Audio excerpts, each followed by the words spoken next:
జగిత్యాల జిల్లా మేడిపల్లి మండలం వల్లంపల్లి గ్రామ అంగన్వాడీ సెంటర్లో కోడిగుడ్లలో పురుగులు వచ్చాయి.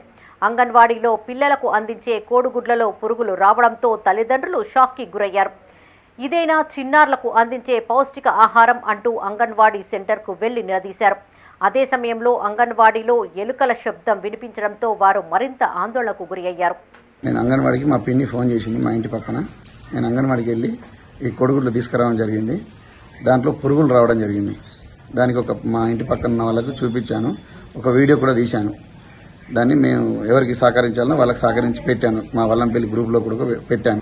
ఇంటికి వచ్చిన తర్వాత స్మెల్ రావడం జరిగింది. స్మెల్ ఎందుకు వస్తుందని చూసేసరికి దాంట్లో పురుగులు వచ్చాయి. దాన్ని ఒక వీడియో తీసా. మా ఇంటి పక్కన వాళ్ళకనే అందరికీ చూపించాను. ఒక వీడియో కూడా తీశాను.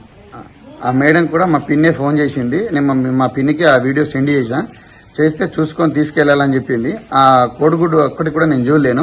ఆమెనే 2 ట్రేలు ఇటు పక్కకు జరిపింది. తీసుకొని వచ్చా. ఇంకా అందులో ఆ స్కూల్లోకి పోయినప్పుడు కూడా ఒక 50 కిలోల బస్తా కింద పెట్టాను. పెడితే ఆ బ్యాగ్ కింద పెద్ద ఒక ఎలుక దాంట్లో పిల్లలు చేసింది. అదంతా గందరగోళంగా ఉంది. అక్కడ దాన్ని చూస్తే కూడా నేను చాలా భయపడ్డాను. అంత ఘోరంగా ఉంది. ఎప్పటికైనా పిల్లల కొరకు కొంచెం రేపొద్దున నా పిల్లలు చిన్న పిల్లలు ఉన్నారు. రేపొద్దున అదే అంగన్వాడికి నేను పంపిస్తా. ఆ గుడ్లు ఉడికినే చేసినవి అవి అట్లే పెడతారు. ఆ ప్రభుత్వం ఏం చేస్తుందో అర్థమైతలేదు.